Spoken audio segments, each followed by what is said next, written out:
کاک مەسعود سڵامەوە بۆ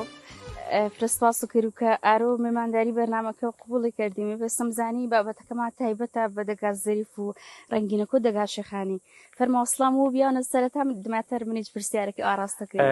دەگا شێخانەوە دەگا شێخانی سەرکەشەوە سڵامێک گەرممان پێوینەرەکە تا خێرامایە گەرم تا پەنەماچمی یاخوا خێر بدی سەر و چەما عەزیەت تا کێشتن گۆرێ تا کردینمێ چی کویسانەوەشەنە چی یاگەوەشێنە چی فەسڵەوەشەنە ئامێندی گۆرێ تا کردینمی و یاخوا خێر بدی سەر و چەما فرسپاس بووی تا گۆرێن یاخواوەشەوی کاک مەسعود گەرەکمان بزانین و سەرەتا ناموو دەگا شێخانی جێشێشەوە ئامێنە قوربان نامی دەگا شێخانی نامی ژی ناوێشۆ دەگا شێخان طبعا دەگا بە سۆرانی یعنی دێ یعنی گوند شێخان یعنی دەگا و شێخا هەڵبەتە ئی دەرەوە دەگا شێخانی واچمێ کە وارۆ دەستمەنەکەڕ هەتا سەر تایاوە حدود و ایرانیا چنەوەی ماینامی حدودەنە واچمێ ئی دەرەوە دەگا شێخانی واچمێ کۆمەڵێ شێخێش بێنێ وەختوش هەڵبەتە فرەکۆن ئی شێخێ ناواتمێ سەردەم و قادری و نەقشبەندی فرە وەڵێ عایشە ئی شێخێ ئامێنێ ئێگە ئێتر چێگە منێنێ خەڵکی احترام گرتێنێ خەڵکو ئاوەختی هەڵبەتە ئێتر چلەخانە شابیەن ئێتر یاگێ شابیێنە هەر چێگە وا فات شاکردن و چێگە مەرخەڵ شاپێکریان و ئەسپاریەنێ بە خاکی ئێتر پۆکاتە چانەوە ئامان دەگا شێخان دەگا و شێخایانی شێخێش چەنە بێنێ فرە خاستە سەرەتا عەزم کردیبانێ ڕاست کەرمێ واتمە هیچ شێخی سەردەمیە نا شێخێ 100 ساڵە 200 ساڵە چاوەڵتەری جنا قەدیم ونی کە ها پێخوای سڵحێنی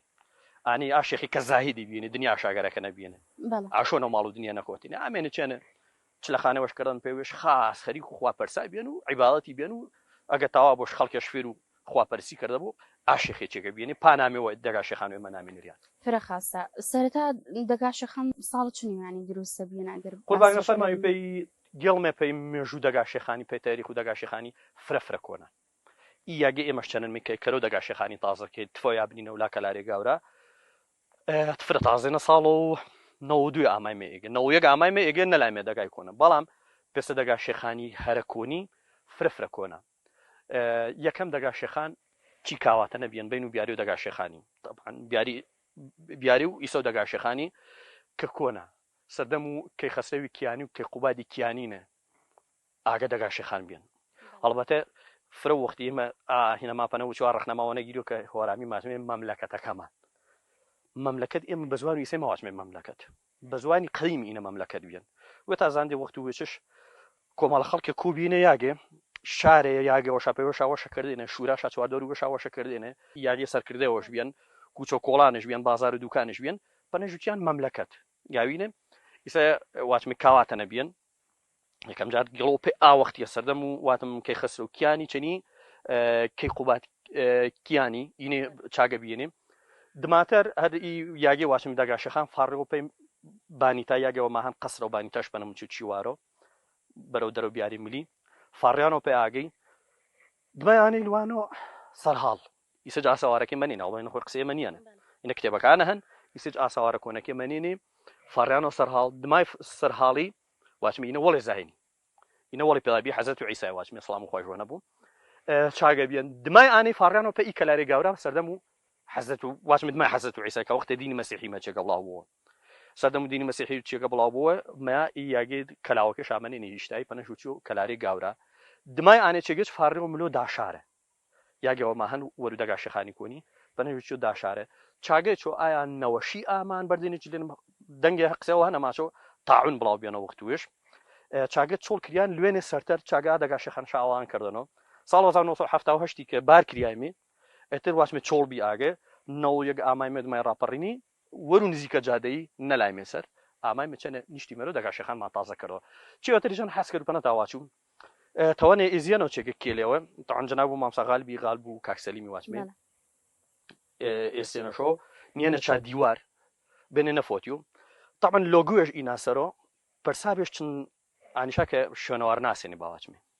پەرسابێش ئی لۆگۆ گەڵەوە پێی چ سەردەمێ کابرای شارەزاکە واتە بێ ئینە هین و سەردەم و میتراییەکان یعنی پانەی بوو ئی دەگا شێخان و ئێمە ئی سەرزەمینە تر ئەوسا نامێش دەگا شێخانمیان هەرچی هەن 5,000 ساڵی زیاتر ئینسان چێنە ژیوان 5,000 ساڵی زیاتر ئینسان چێنە ژیوان و سەرزەمینە کۆنا کە سەرزەمینە کۆنی ینی شارستانیان فرەخاسە هەر چگت یێبێشەوە ڕێزمان هەڵبەتە قوربان سەرەوە فرەخاسە گەرەکمە ئیزیە بێ ئالی بێنێ نەفۆتی و نێنەشەنە دیوار فرە خاستە کاک مەسعود گەرەکمە بزان و وەڵتر سەرەتا ئادەگاشەخانی کە باس و کرد ژمارە ئاکەستا کە دەگەکێنە ژیوێنێ چن بێنێ چنی ئیسەیە فەرقش هەن طبعا فرقشان واسع عائلەکەی واسمەی خێزانەکەی نەزیێنێ مەگەر اللهم ئانێ وەخت وش کە گەنجی ئۆسای لێنێ پێ عسکەری دوو کۆتۆنەوە ترێگە ساڵە و 61 و دومای منطقەی ئازادکریا و شۆرشی بێن نەتاوان شابەیاوتر عائلەکە شالوێنێ پێی کەرکووکی و پێی بەغای و پێی ڕۆمادی و پێی شارا و دل ڕاستە و جنوب و عێراقیە تر قەرەباڵغتر بێن بەتەکید بەڵام میسە بنزیکەی 58 یانەوە شتەنەمەنێنێ دەگاشەخانە تاس گەرەکمان بزان و جەڕوو ڕۆشنبیری و وانا و مەکتەبی ئاکاتت لێ دەگەکێنە بۆنش بێن بەڵێ قوربان وێش ئێمە وەسی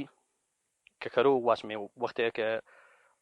مەلی غازی کوشی و تیرۆر کردی واسمێ مەلیک فەیسەڵی دووەم زاوڵە بوو مەلیک فەیسەڵی دووەم زاوڵە بوو وەسیش پێ منیارە عەبدولئیلا مێ سەردای هۆرامانی کەرملو پێتەوێڵی مامسام سەفا و ئێمە مەڵام سەفا واسمێ دەگاشێخان تەلەبیش بینی مزگینە تەلەبیش بینی مزگینە کەزانە خەبەر وانە شاژنیان وەسی ملاملو پێتەوێڵی ئامێنی تر خەڵکو دەگاشەخانی وەستەنە لەسەر جادێ دەگای کۆنەوەتەوە مەڵام سەفا داواژۆ نەگەر مامسام سەفا کە ئێمە خەڵکێن مێ خەڵکەکەمە حەزە خوێنەوارین بەشتیم چێوەمان پێ کردێ ئیتر هەر چاگە داوا کەرۆ وەسیج ئەو عومەر عەلی کە متصرف و لیوا و سلێمانی بێن بەپەلە چێوە شاپێکەرە مەکتەب کردووە پێ دەگاشەخانی ساڵ 1956 وەڵێ ئانەی مزگینە دەرس و قورئان و ئینە بێن خوێنەواری بێن ساڵ 1956 داوا کەرۆ عومەر عەلی یەکسەر فەرمان بەرکەرە واچمێ کە چێگە دەگاشەخان مەکتەب کردووە بە نامێ مدرسة محو الأمية في قرية دەگاشەخان پانامەوە چا وەختۆ ئێمە خوێنەواری ما بێن واسمێ وەڵێ ئانەیش هەڵبەتە بەڵام پێسە چێوێ ڕسمی گەڵۆ پێ ئاوەختیە فرە خاستە کاک مەسعود گەرەکمە بزان و کاریگەری خەڵکو و دەگاشەخانی سەر و هۆرامانی و بەر و هۆرامانی چێش بیان قوربان ئێمە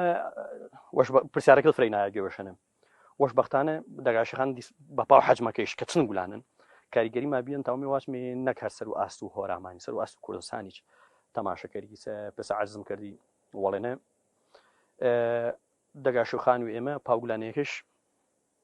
پەلوپۆما تەرزەما فڕەدەنە پیلاو پۆلارە تەماشەکەری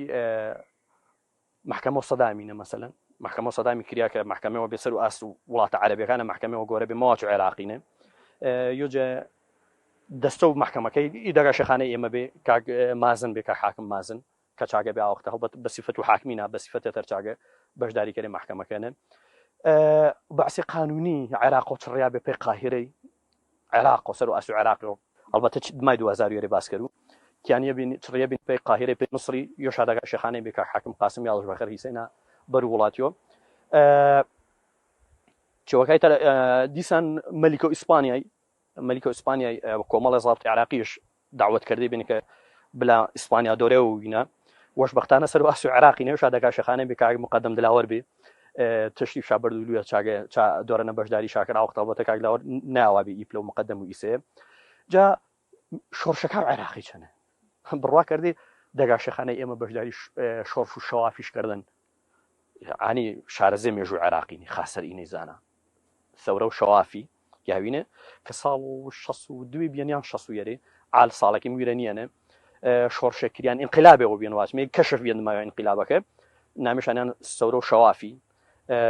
یۆشا دەگاشەخانەی کە بەشداریکەیان بەداخۆکە ئەعدامی کریێنێ دمایانێکە دەسۆ تاقمەکە شوینی کە ئینقلاب و شۆرشەیەکەرا تاوانە مامسا جەمال بێدار ما هەنچێک ڕاستە مامسا جەمال بێدار وێش تا تەشتەوێڵەیە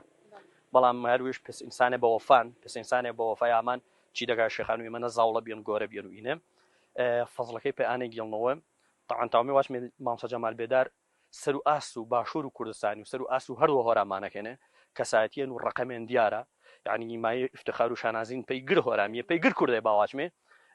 وخاصة في إمي دقا شيخاني سر ما فرق بنش برزا مامسا جمال بيدار كه وش فرما وجوش كريا وإي دقا شيخاني يوجد شعر وشكايتش كش باخ إي دقا شيخاني لونو كفرما وكالكالي وطن هورا من جوشي عشقكي كوساران من